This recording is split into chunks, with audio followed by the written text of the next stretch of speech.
caso pode ser ainda mais perturbador. 24 de outubro de 2004. A uns 48 quilômetros do leste do aeroporto internacional de Itami, em Osaka, no Japão. O senhor Kiyoshi Amamiya está filmando aviões quando vê algo que não consegue compreender.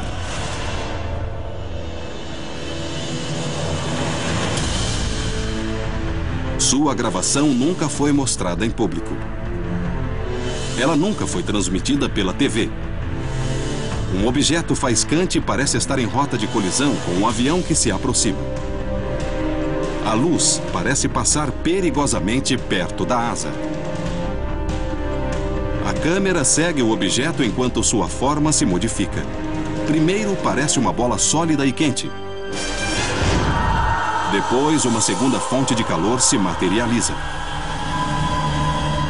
Finalmente, depois de 3 minutos, o objeto começa a sumir e depois desaparece.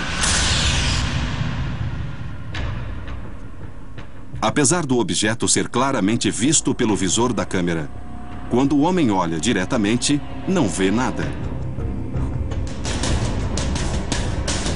O objeto é invisível a olho nu.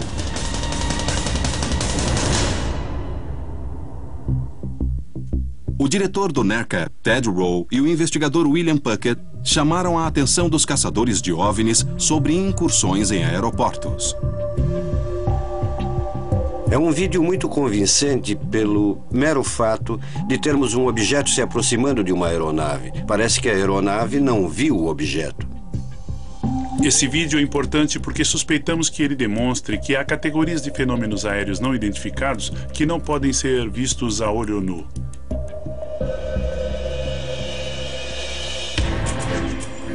Mas essa não é a primeira vez que um vídeo captura uma coisa que parece ser invisível. Uma investigação anterior viu uma filmagem do xerife do distrito de Veluja, na Flórida, mostrando um objeto em forma de haltere no vídeo em infravermelho. O objeto também estava sobre um aeroporto e também era invisível a olho nu.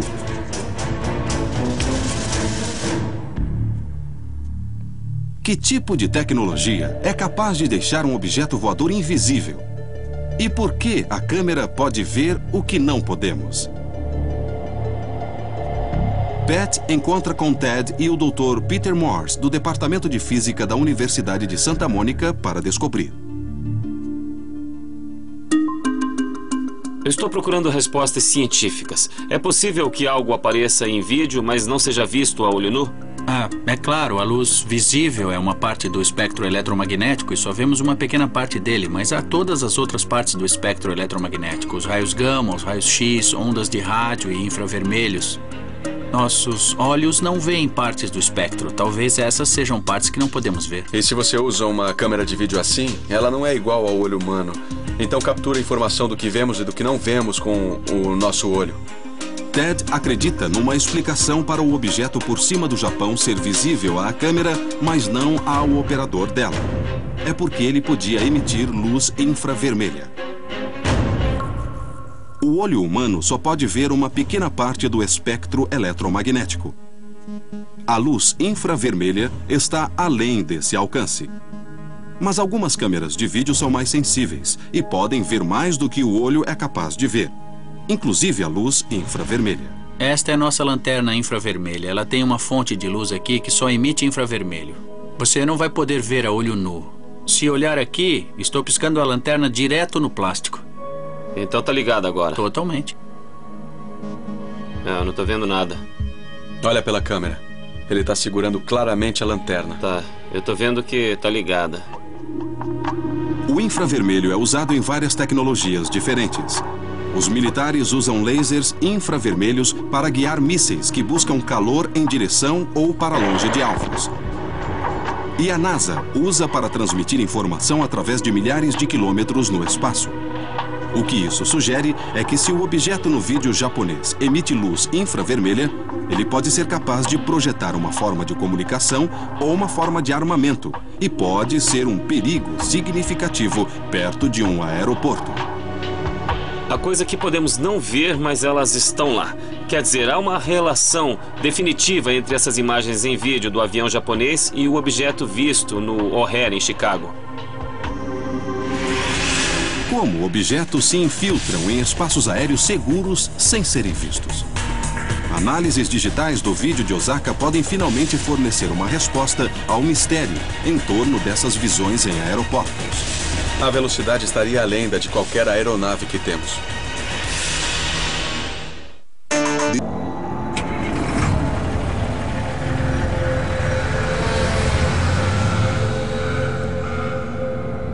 Hay la vida y la vida después de la vida. Vários funcionários no Aeroporto Internacional de O'Hare, em Chicago, dizem ter visto um objeto em forma de disco. Mas a torre de controle e o radar não viram nada. Uma esfera luminosa é filmada no Japão e parece passar perigosamente perto de um avião de passageiros, mas não pode ser vista a olho nu. Esses supostos OVNIs demonstram capacidades avançadas que impedem que eles sejam vistos ou detectados? Ted chamou o analista de imagens, Terence Mason, para tentar identificar o objeto desconhecido. Eu percebi que ele chega bem perto da asa. Aquele avião não pode estar a mais de 300 metros. Está bem perto. Mesmo. Se pudermos determinar que o objeto estava ao lado da aeronave, significa que estava a menos de 300 metros de distância. Terence isola, define e dá zoom o máximo possível na ponta da asa. Mas a imagem é inconclusiva. Aos meus olhos, eu diria que estava atrás da asa. O que você acha? Para mim, parece que o objeto está entre a aeronave e nós. Está mais perto. Estamos definitivamente no limite da informação disponível na imagem.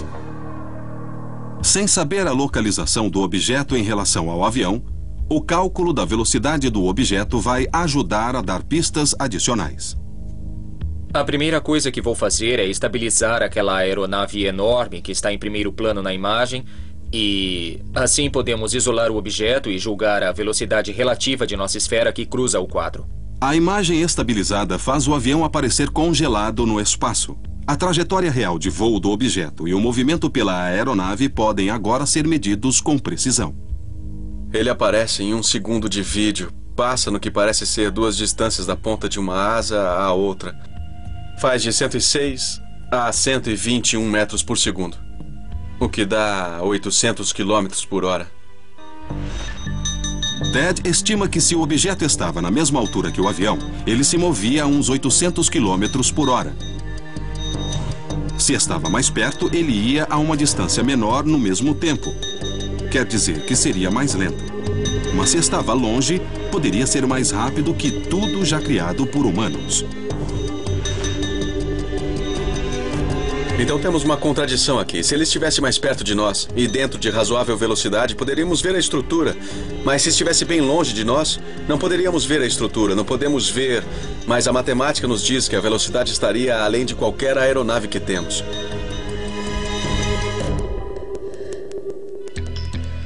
Terence também pode provar que o objeto está se distanciando da câmera.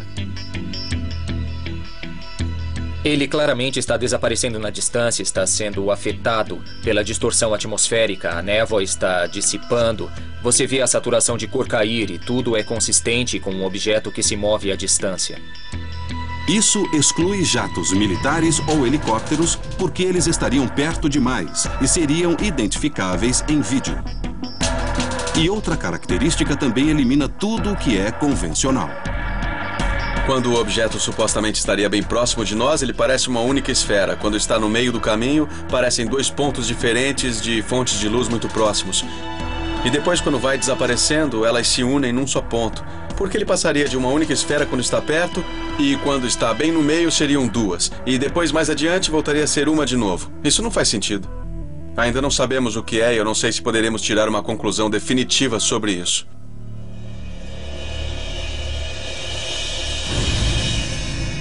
Tanto em Chicago quanto no Japão, a identidade desses objetos continua indefinível. Um escapa do radar e supostamente usa mais energia que um 747 para abrir 2.400 metros de nuvens. enquanto outro se mantém invisível e pode voar em velocidades além de qualquer aeronave conhecida. Se tecnologias como essas não podem ser identificadas no sensível espaço aéreo, quais são as repercussões? Bill encontra com o ex-ministro da Defesa britânico Nick Pope, que foi responsável pela investigação e pesquisa de OVNIs para o governo britânico. Não importa o que os OVNIs são. Não importa se você é cético ou crente, se tem algo não identificado operando no espaço aéreo restrito e controlado. Então é uma questão de segurança aérea. Alarmado pela recusa da aviação civil americana em investigar um incidente em O'Hare, Pope escreve um artigo no New York Times, intitulado Ameaças Voadoras Não Identificadas, em julho de 2008. Um ceticismo saudável sobre viajantes do espaço extraterrestres levam as pessoas a desconsiderar as visões de OVNIs sem pensar um segundo.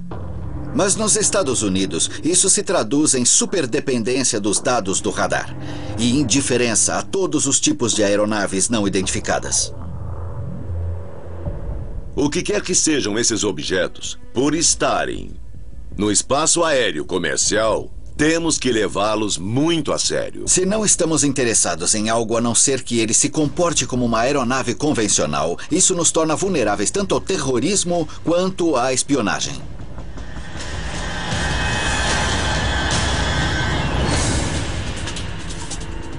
Um avião comercial se aproximando da pista é provavelmente uma das fases mais perigosas do voo e, assim, a possibilidade de algum tipo de interferência bater numa aeronave nessa fase do voo é realmente um perigo enorme. Se pilotos e equipes em terra, cujo dever é cuidar da segurança da aeronave, virem alguma coisa, seu testemunho deve ser tido como confiável. Isso pode se virar contra nós. Mantendo esses fenômenos ufológicos em segredo, os próprios pilotos estão em perigo de não saber o que fazer quando encontram um deles. A aviação civil, o governo ou alguém precisa realmente pôr um protocolo em prática. Enquanto o fenômeno dos OVNIs continua a ser negado, suas capacidades tecnológicas parecem só crescer.